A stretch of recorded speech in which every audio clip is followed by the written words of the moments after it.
what's up, y'all? It's your boy.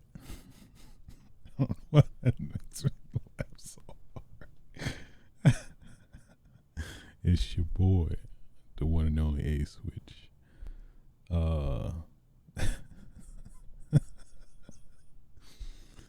AKA, well,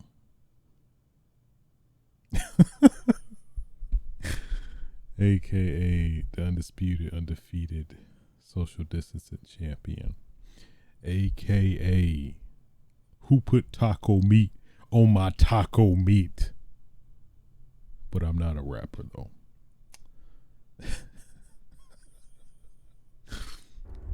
AKA the Komaki Tiger Dropper, AKA the nigga Lil Master, bringing you yet another episode of Switches Sights, episode 151 to be exact. For those that don't know, Switches Sights podcast is a solo video game podcast where your boy just talks about that. Today's date is April 28th, 2022. Man, it is about to be May. That is so weird to me. I don't know why, but I mean, I guess really it's just time is going fast. I feel like I definitely agree with I'm not sure if it's a established statement, but like the older you get, the faster time goes or something like that. If that isn't a saying, I mean, that should be, because that's what I feel like a lot. Like, especially when I was younger, it felt like everything was just taking forever. But I guess you could probably attribute that to, being in school and, generally places you are forced to go outside of your own desires. But yeah, so didn't mean to. I feel like that kind of got weirdly deep for some reason, but that wasn't my intention at all. Yeah. Outside of that, nothing much popping. Got a couple of interesting topics to talk about today. Yeah. So, without further ado, let's stop the dilly-dallying and get right into it. So, first topic of discussion. Modern Warfare 2 logo has been revealed.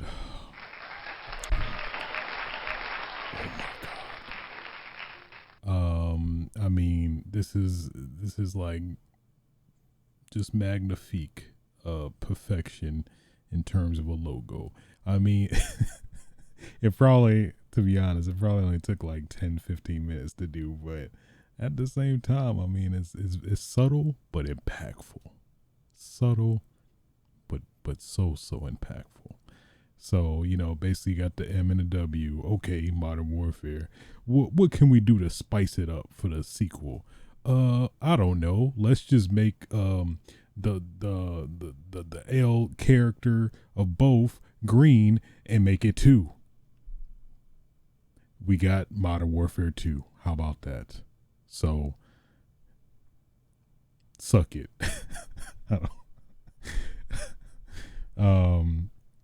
I do like how it definitely harkens back to the original Modern Warfare 2, which I, of course, being a huge fan, probably one of my favorite Modern Warfares since 2019, wholeheartedly agree.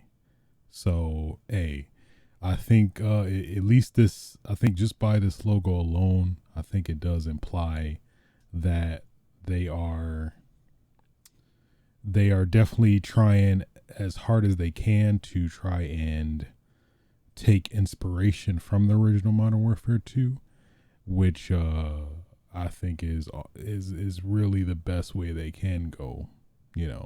just considering especially that like that Modern Warfare 2 multiplayer thing we were supposed to have at some point, or who knows, that might still be a thing technically, but I heard that I think all those elements are going to be put into this game, especially considering the I think this game being the first to have an extended cycle in terms of having a longer time to shine, essentially, because I think the next game made by Treyarch is going to take a year off, pretty much. So, oh yeah, I hope it doesn't disappoint. I mean, especially if you're going by 2019, which is, I played that just in a crazy amount.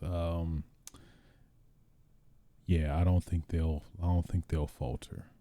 I don't think they'll falter with this one, especially considering the time they had to. So,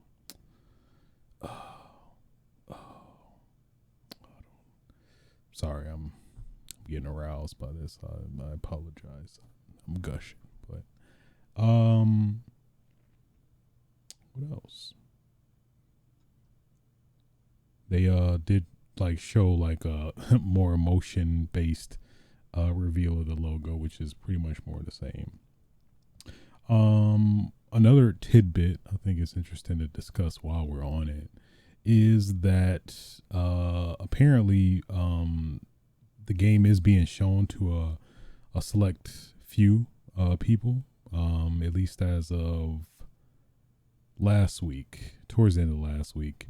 Apparently, SoCal residents, I mean, I'm in SoCal, and nobody didn't reach out to me. I mean, I didn't get an email or nothing. I'm just, it's not like I'm one of your biggest fans, but I digress.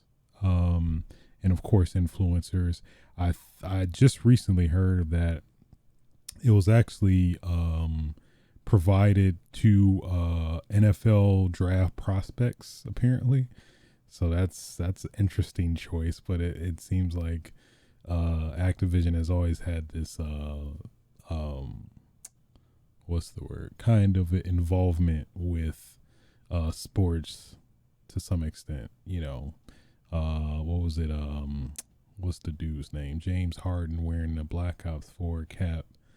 And that's, I think, the first we've ever seen of the logo. So that this is not like out of the ordinary, like thinking back, at least. So at least it's out in the wild. That's good. I wanted to want to see it out in the wild. Oh, I mean, I know there's going to be an inevitable beta at some point, so I can't fret too much, but I'm just saying, just one of your biggest fans, but it's okay. It's okay. At least, definitely happy that it is confirmation that we do have Modern Warfare 2. It is gonna be Modern Warfare 2, which again is the smartest move ever, considering it's, I think, definitely up there in terms of one of the most popular. I'd say more critically than I don't know. I think it's a little bit of both. I know it's definitely been topped. I think specifically, I think the third one technically topped the second one by a couple of degrees, but still, can't wait. I just want to see the emotion, see what they added. I do kind of hope it's probably unrealistic, but a part of me does want to see it get broken, where it, is kind of like Marvel vs. Capcom 2 in terms of just brokenness, but it's kind of a good, I'd say it's kind of a good broken because it's a lot of other broken stuff too, so it doesn't feel as like weapons don't feel as OP because a lot of other weapons are OP as well, in a weird kind of synergy rather than like a very highly unbalanced type thing. So that would be kind of refreshing, considering the lineage of Modern Warfare games or Call of Duty games in general that were more more unbalanced in terms of it was generally like one or two guns that like are OP, but like back with Modern Warfare, it felt like a lot of guns were OP. So technically, it was kind of even. So that would be kind of cool. Cool little turn of events if we do actually get Modern Warfare 2 broken or broke again. That hopefully will be unannounced subtitle for this when it comes out. I guess that'll be yet to be determined. So anyway, I digress. Moving on.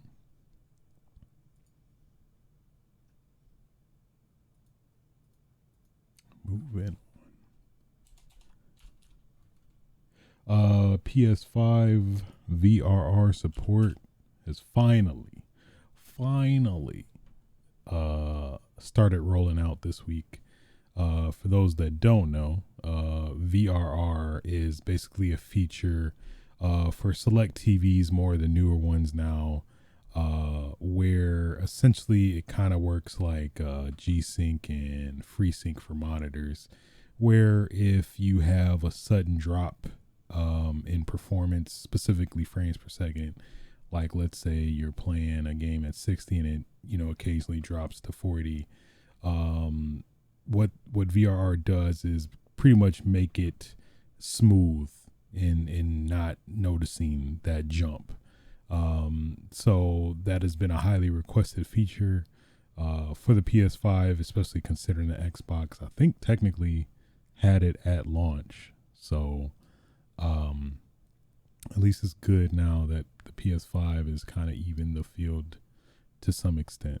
So on top of that, a couple of games released some patches to further support this feature, because some games can actually support it directly, while others you can actually support it from the menu, or technically support unsupported games, which is definitely the main game that comes to mind is Elden Ring for sure. But Astro's Playroom, Call of Duty Vanguard, Cold War, Destiny 2, Devil May Cry Special Edition, Dirt 5 Godfall, Spider-Man's, Ratchet and Clank Rift Apart, Resident Evil Village, Tiny Tina's Wonderlands, Tom Clancy's Rainbow Six Siege, Tribes of Midgard.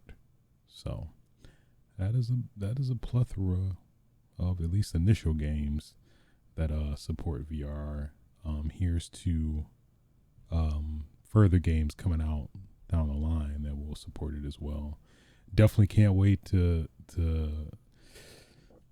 get a Digital Foundry's kind of outlook on how good this feature is, and probably I would assume compare it head to head to like the Xbox Series X and stuff like that. So I guess we'll see, but at least from what I've heard, it seems to be fine so far. But you never know. I mean, obviously, if it's working, they're gonna roll it out. So finally, we get VRR. It's about time.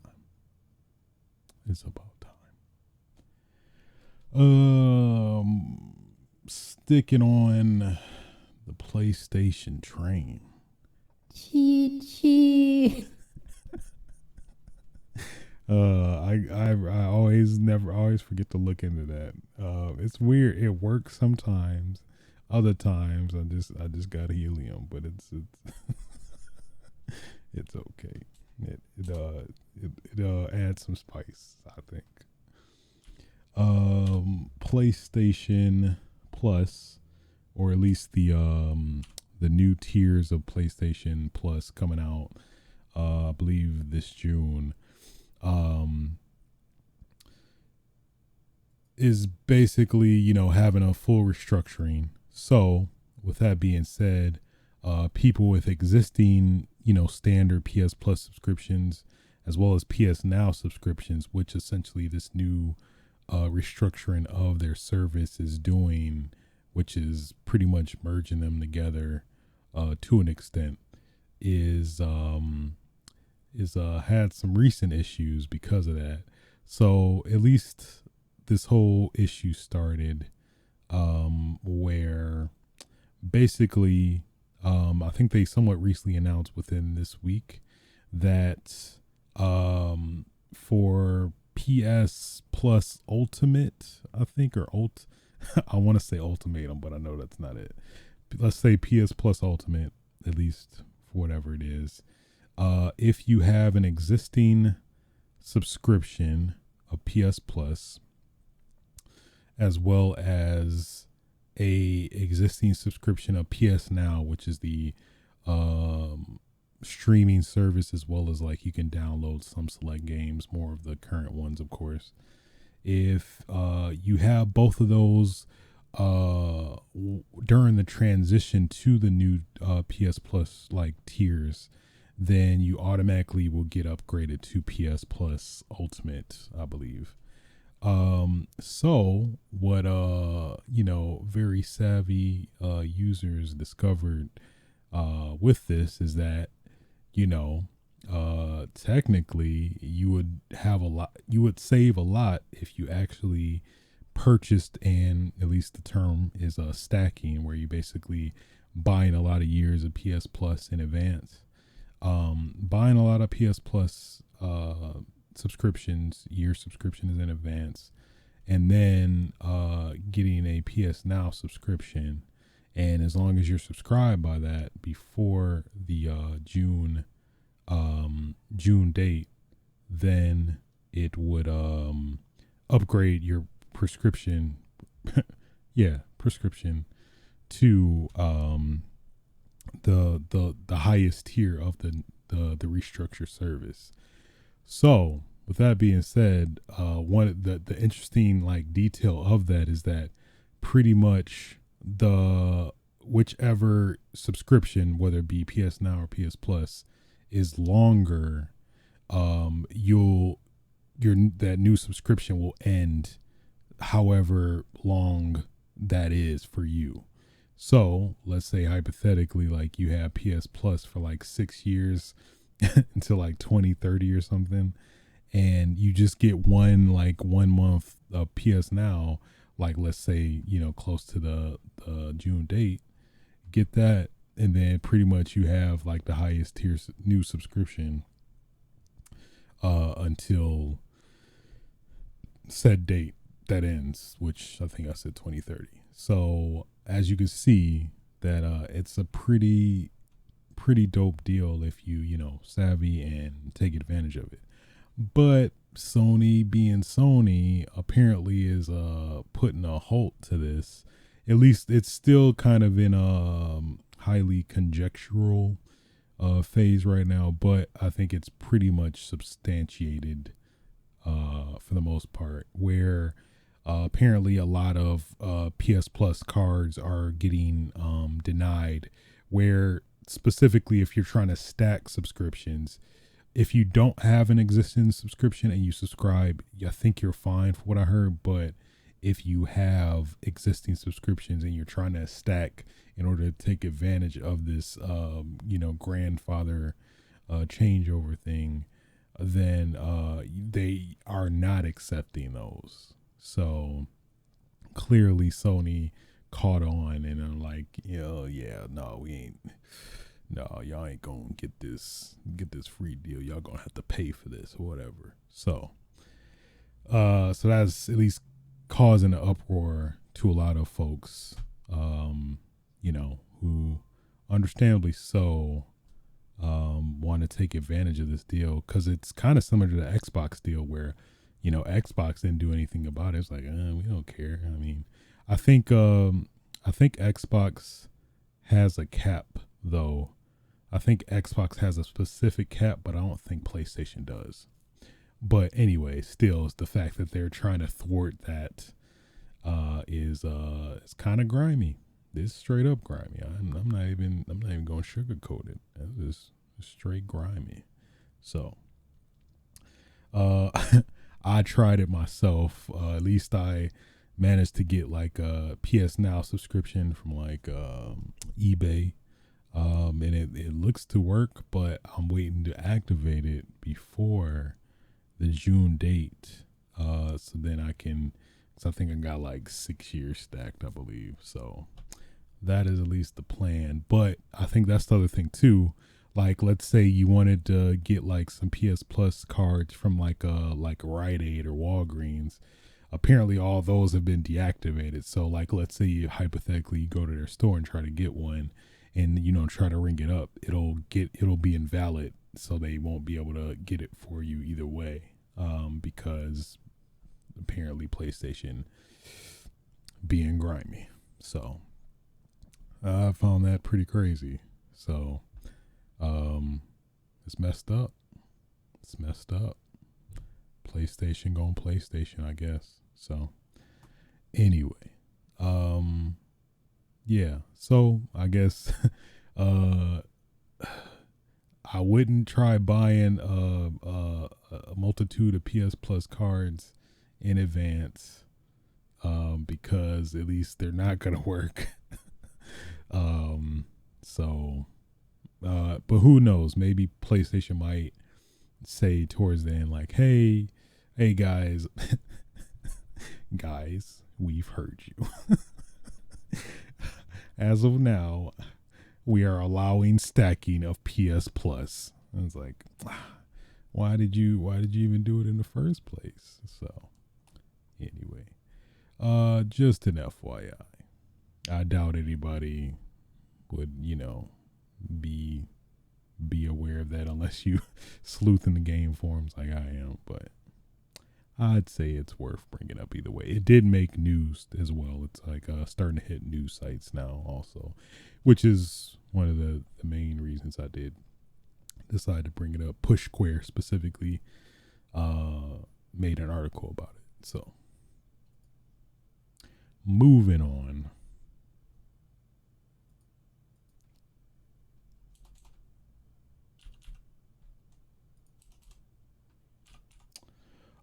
Gears 5 Mapmaker is being removed. You had your chance to use it and you didn't use it at all. And look what's happening now.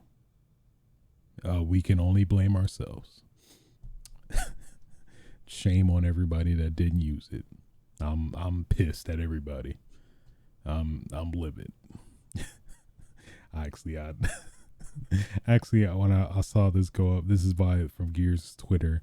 I saw this. I'm like, Gears 5 had a map builder? And mind you, I've been playing this somewhat periodically, pretty much since it released. And I had no clue that this game had a damn map builder. I'm assuming, obviously for the PC version only, but still, I dabble with the PC version as well, and I didn't necessarily see a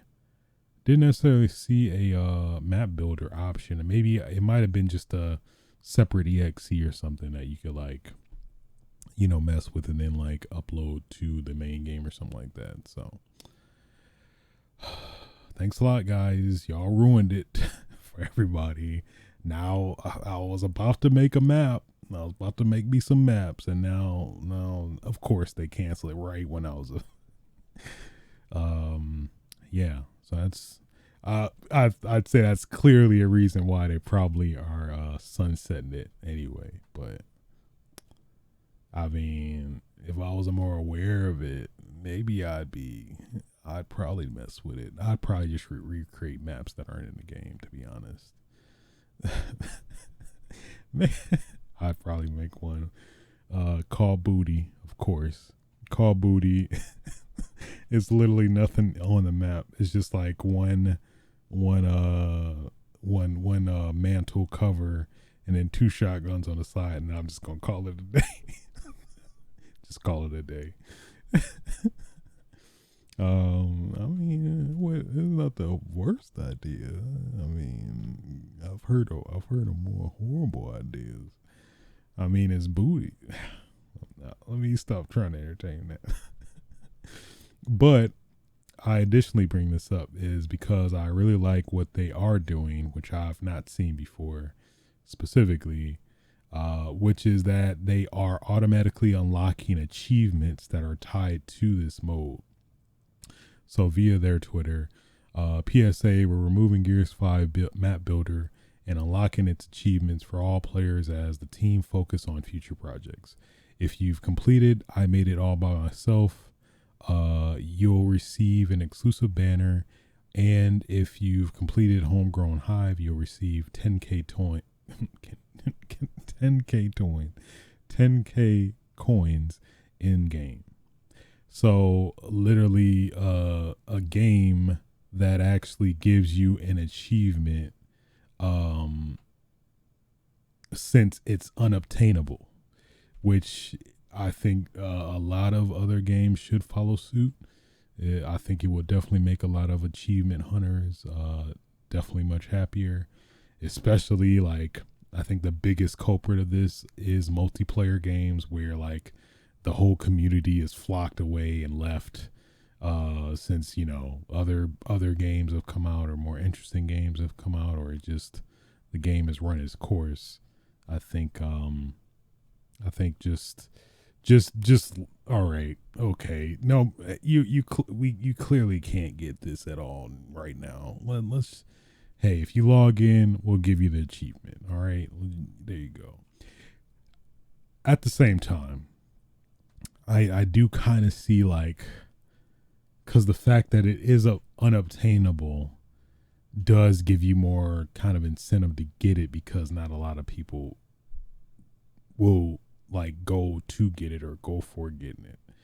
Like probably one of the achievements that still haunts me to this day is the seriously achievement from the first Gears. Technically the second one too, but I think the first one haunts me more because if the requirements were playing unranked and ranked, I would have had it already. But the fact that it only counts ranked, which I don't play as much as unranked, that still haunts me to this day.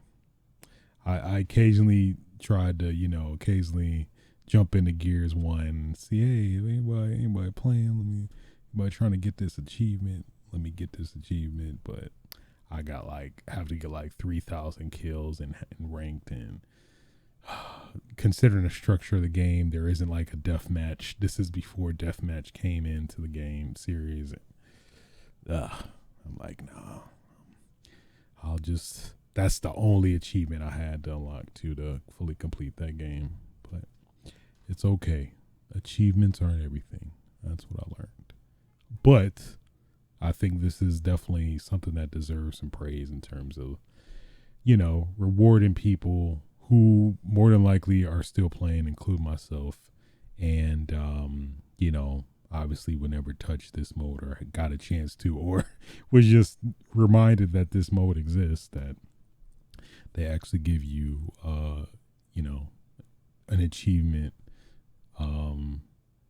since it's inaccessible, or will be shortly. So shouts out to the coalition just doing good in the world, just doing good.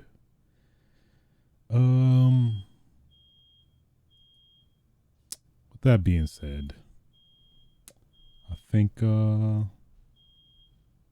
that'll do it for the news for this week. Let's get into what I've been playing. Specifically, RE4 VR Mercenaries. I think I talked about it a little bit earlier, but at least going into more detail now, it actually has been even more enjoyable, more of a skill, discovering these new niche modes. It definitely similar to the main campaign.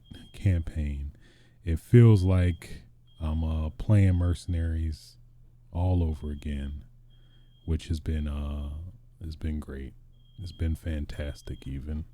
I probably my favorite mode, hands down. I think I mentioned it last episode. Was the Wild Wild West mode, or I forgot what they call it, but basically you have the two broken butterflies and basically managing reloading each one and kind of juggling that, then having to pick up ammo, and then you get like the chainsaw sisters coming at you. It's a lot to handle, but you know when you get like a rhythm, it feels pretty damn gratifying, I have to say. Um, excuse. Apparently there's a smoke alarm going on. I don't know why. If I die in a burning fire, then let it be. But yeah, so there's that mode. Some of the other modes that I don't know that at least oh yeah, there's one interesting one that basically you have this harpoon gun, and you basically have to reload it every time with one shot. But it does have collateral property. So if there's somebody behind the person you shoot, it'll go through them as well. So that was an interesting one. I'm trying to think of any of the more notable ones that have come out, but I don't recall. Yeah, that those are definitely the standouts. I think I talked about the Chicago typewriter one. Um, and I forgot I did actually at least gave it a shot streaming it a while back too. So yeah, you can catch that at Twitch TV/A Switch. I was in the zone, not even gonna lie. I was in the zone until my Oculus died. Just the battery just died. I was like, oh well, that killed my whole momentum. And I was like, oh, all right, I guess I'll just take a break then, and have not come back to it since. I plan to come back to it. So yeah, loving the Mercenaries. Yeah, again, it's like playing it all over again. Well, at least now it's a lot more varied. It's a lot more content than just the base Mercenaries mode, which I've technically not really touched that much. I've mainly been messing with the new challenges. So yeah, RE4VR Mercenaries, man, it is really the flagship. Really a flagship, man. Straight up flagship for VR. It really is. Moving on. Let's see. Overwatch 2 beta. That of which I did play. I messed up my time code, didn't I? I think I did. I'll figure it out later. Yeah, so the Overwatch 2 beta. I unfortunately didn't get an initial beta, but if you didn't get in initially, there was a guaranteed way to get it, which you had to watch like a list of approved streamers on Twitch for 4 hours, and once you've watched them for the 4 hours, you as long as your Twitch is linked to your battle.net account, it will give you the beta that way, guaranteed. So obviously a lot of people did that since they had no choice. So yeah, I did that, locked it, and then I played a pretty decent amount last night when it at least was available. And yeah, initially I have to say it feels pretty much like Overwatch 1. I didn't really see or feel, I guess keep it in mind that it is a beta obviously, but other than like the UI, like the HUD and stuff with the modifications there, maybe some of the characters, but again it was weird where like some characters were mix matched, and some like you can actually use your skins that you already had in the main game, but some you couldn't, which I know you can attribute to it being a beta, but it felt more like Overwatch 1 to me, at least initially. I'd say overall, actually, to be honest.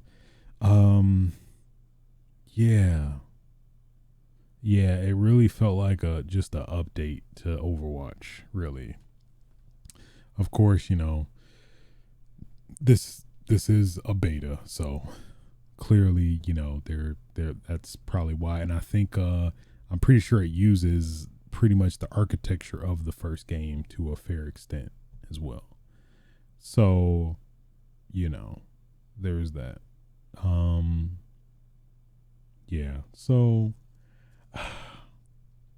but don't get me wrong, I definitely enjoyed what I played. There's like a lot of substantial character changes, specifically in terms of characters who were at previous different archetypes that are now different. So at least the ones that I messed with that stood out the most, of course, was Doomfist, who was previously a DPS. At least in this 2 beta specifically, he's now a tank, which is interesting. It's yeah, so it's like he's a tank now. He has a lot more health, obviously. He has this new shield attack, I think, where he can basically, it seems to be kind of like a hybrid of well, it pretty much seems like what's her name, Zarya's shield to like a lesser extent. It feels like, where essentially he can take damage, and apparently it charges his punch, his standard like launch punch move, which I guess I didn't play him long enough to get a really good feel for, but at least that's what, looking at the game description, apparently what it does, that it charges his or adds more damage to his already like damaging launch punch.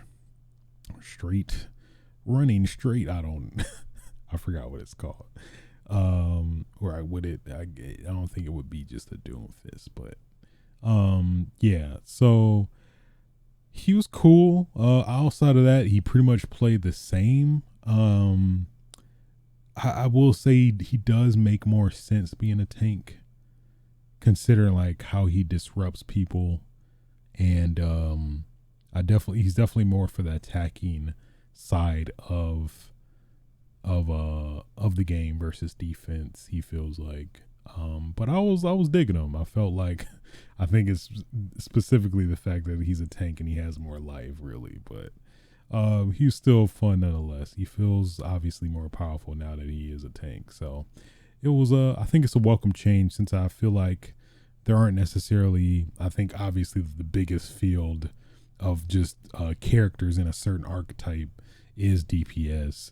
So it is definitely good that they are spreading the love and, putting characters where they make sense, which I feel like Doomfist definitely makes a lot of sense being a tank now after kind of playing him for a bit. So also Bastion, he didn't necessarily change his archetype. He's still a DPS, but man, as a occasional Bastion player, at least when I do play, which has not been as of late, but it was definitely really digging the Bastion changes, really digging them. So at least his one notable move is where he can turn into a turret on demand anywhere, and has more firepower, whatever, etc.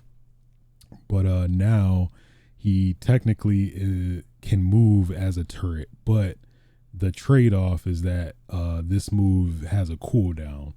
So it essentially is kind of like his ultimate, like that it used to be in 1, but to what feels like a watered down kind of version now, where he can pretty much do it on command, but he has a cooldown that he has to kind of abide by. But it feels pretty fair. Feels I don't. It depends. It depends on the context, but he feels pretty damn powerful now that he has mobility with his turret, even though it is a cooldown. But that specific detail alone, I think, is pretty substantial. I guess the additional trade off is that he cannot heal anymore though. So that is kind of a unfortunate trade off. But the fact that he's mobile now, I think, is definitely a better trade off. I'd say overall, it feels like that.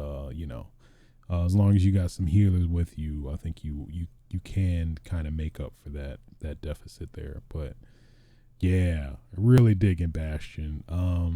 His ultimate is kind of cool too, where it's a new one where it like shoots like, I think, like 3 mortars essentially, and it feels fair. It definitely has those properties of like, if you're not paying attention, you dead. But as long as you're attentive, it's dodgeable, which I think as well is pretty fair for his character. So, yeah, really digging Bastion, really digging the changes they made to Bastion. I think he has this.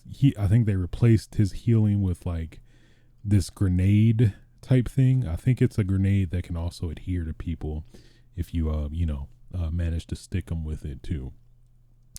But yeah, overall, I'm digging Bastion. I'm really liking Bastion.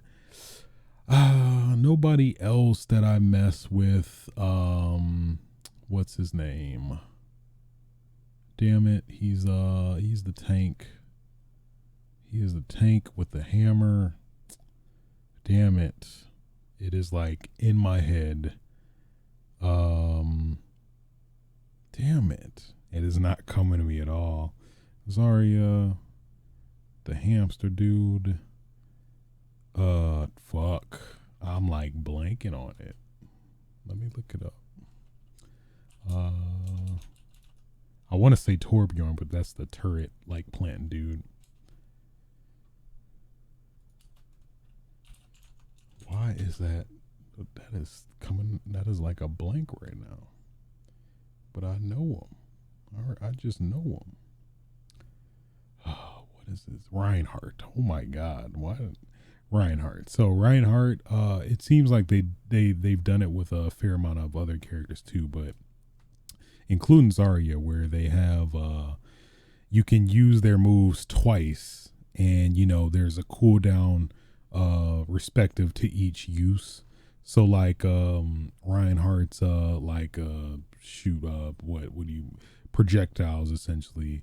Like at least previously he was only able to shoot 1, but now he can shoot 2.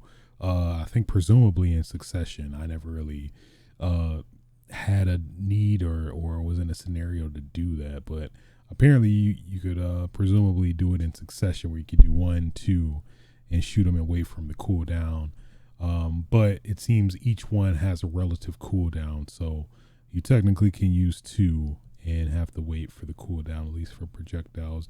It was the same for Zarya as well, where she had her portable shield and her personal shield, where she had 2 of each, but I think they are shared between the 2 moves. So like you can either use 2 personal shields or 2 external shields for like other players, which I thought was a interesting move. But I guess it kind of makes sense to make up for the deficit of having 1 less character from the main game.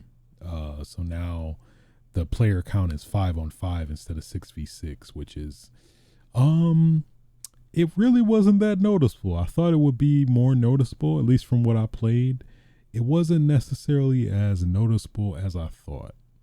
But I mean, it was an interesting change either way. At least how the structuring works, they did at least for the beta, they brought the role queue system back from the latest version of Overwatch, where specifically you select a role you want to play, role or roles you want to play, and the game will look for a match for you to fill for those. At least from what I noticed, there's 1 tank, 2 DPS, and 2 heals. So Yeah, I don't. It seems fine. It seems fair. It seems balanced. I think it definitely puts a lot more pressure on the tank to, be good. Which I think that's another potential like point of, I don't know, controversy, I guess. Where I think the metal system, at least as far as the beta is concerned, the metal system is out. Um, Now you can actually see on the scoreboard. You actually have a visible scoreboard now, which you kind of had in the first game, but it was only for yourself, I believe. You couldn't see other player statistics during the match, but now you can. And I don't know, at least knowing the Overwatch community and how toxic they can at least get, I feel like this is only gonna ignite the toxic fire, if you will. So we'll see how that develops. At least as somebody who doesn't play Overwatch as religiously as I used to a while back, but I'm very curious to see how players are going to respond in terms of accountability. Hey man, where the are my heels at? God, son of a where the are my heels? Look at you. You at the lowest at the you at the bottom. You ain't even healing. What are you doing? I could, but then it goes to that that whole kind of revolving kind of circle where it's like, if you healing good, you technically won't get necessarily a lot of kills. You can, don't get me wrong, it's possible, but for the most part, I guess depend on your character. At least to my knowledge, if you healing, you're not really killing. But there are exceptions where you can essentially do both. Depend on your skill level or whatever. So definitely an interesting observation I picked up on. What else? Yeah, Roll Q being back. Anything else substantial? Oh, they did have a new mode.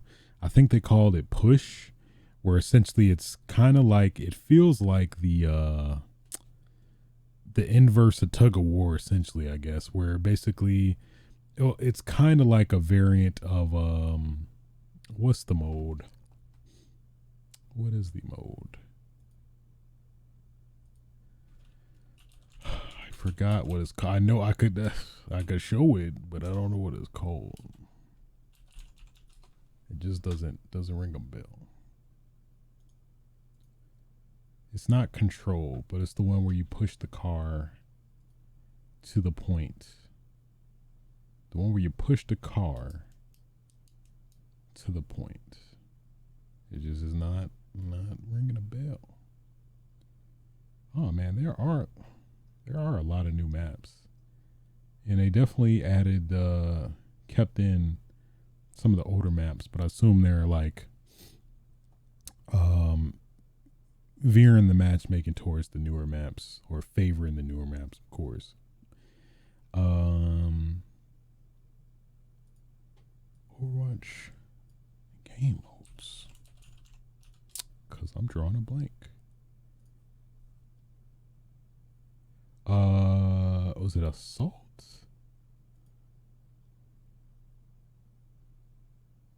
Escort. Yeah, Escort.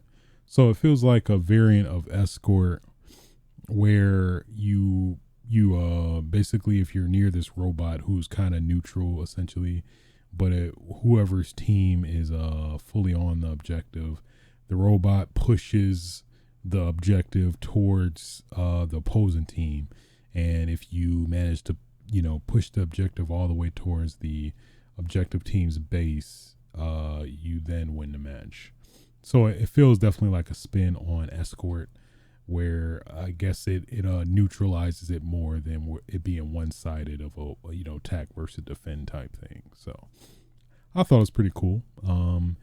I think a lot of people were like, can this robot move any faster? But at the same time, I understand why, in terms of kind of evening out the playing field a little bit to give the opposing team a chance if they get team killed or whatever.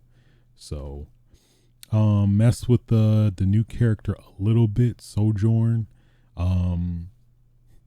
She feels like a mix between Soldier 76 and Ash, I'd say. She feels very like a hybrid between those two. She's got like a dope slide that is like super evasive, it feels like. And yeah, so she has a slide, she has a machine gun, but then she also has this other move that I think if you shoot the machine gun and get hits on people, it charges her alternate move up called I forgot what it's called, but I think it's like a railgun that it only is enabled if you do damage on people. It kind of reminds me again, kind of like Zarya to an extent. And if you charge it up, then you can shoot at other people, I think to greater damage. So I don't know. I thought she was going to be more interesting than what she was shown, but then again, I have to play with her a little bit more and probably get gooder. Because I know they said she is like a love letter to like Quake fans and stuff like that. Because you definitely see peppers of various games. Like I think the only reason why I gravitate to Soldier 76 so much is because, you know, he plays like a Call of Duty game essentially, which is, you know, up my alley. So yeah, I think I definitely get Quake, Unreal vibes from Sojourn, you know, within the confines of a Blizzard game essentially. So she definitely has potential. She's kind of interesting. I don't think I've seen her ult yet, but yeah. So outside of that, nothing. It seems like a lot of characters are pretty much the same. At least I tried pretty much dabble with majority of pretty much all characters, but there's only a couple characters that I feel like had substantial adjustments. At least, you know, as somebody who's lately just been casually playing here and there. Yeah, those are the only major ones, at least for the characters I mess with, that I noticed huge substantial changes to.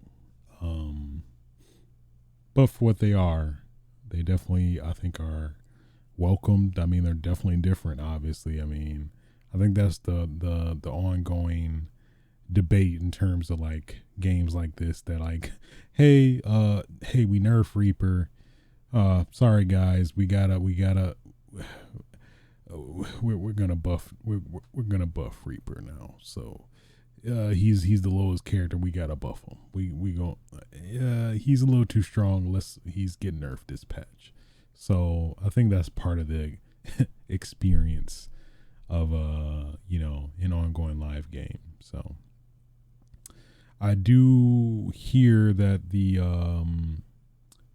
beta will be available for console people later down the line, I believe, but at least this one was only for PC players. So yeah, overall, it at least with a huge disclaimer that this is of course a beta, so obviously, you know, a lot of stuff isn't in place, but heavily felt like just in a significant patch to Overwatch 1. I definitely did not really get Overwatch 2 vibes.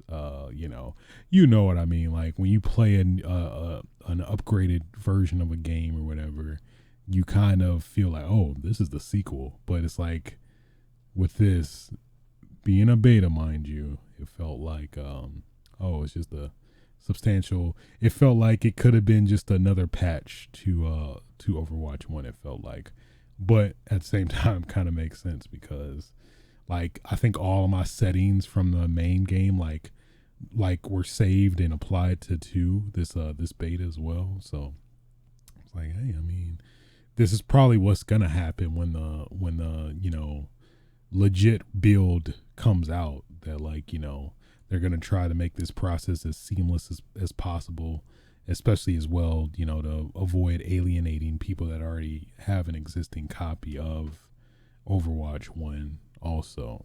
So smart move either way. Overall. So yeah. Overwatch 2, man. Finally.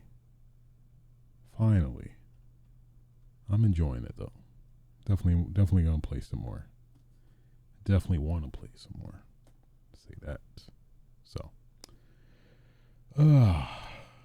well, with all that being said, that's pretty much all I've been playing. Let's get into what I've been watching, which has been pretty much just Moonknight.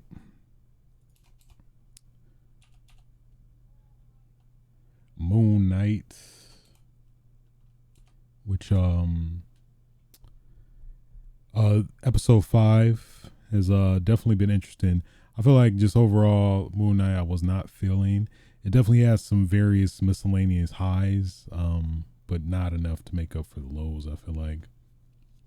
But at least this episode definitely gave an indication of what, at least hopefully, the finale ends with a bang. I feel like I'd hope so.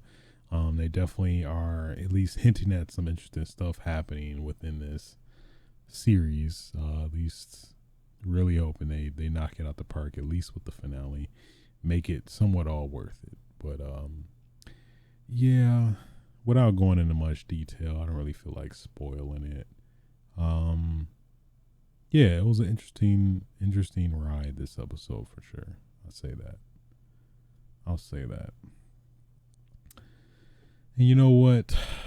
That being said, I think that'll end episode 151 of Switches Sites. Yeah. If you did like this podcast, feel free to like, rate, and subscribe on your various podcasting platforms. You could catch me record this live on Twitch TV/SaySwitch. I've lately occasionally been dabbling in streaming some games, play some Outbreak and all that good stuff, so you never know. You can catch the archives of the show on youtube.com/SaySwitch as well. Until next time, y'all, get your damn game on. Feel free to fuck. Aw, yeah.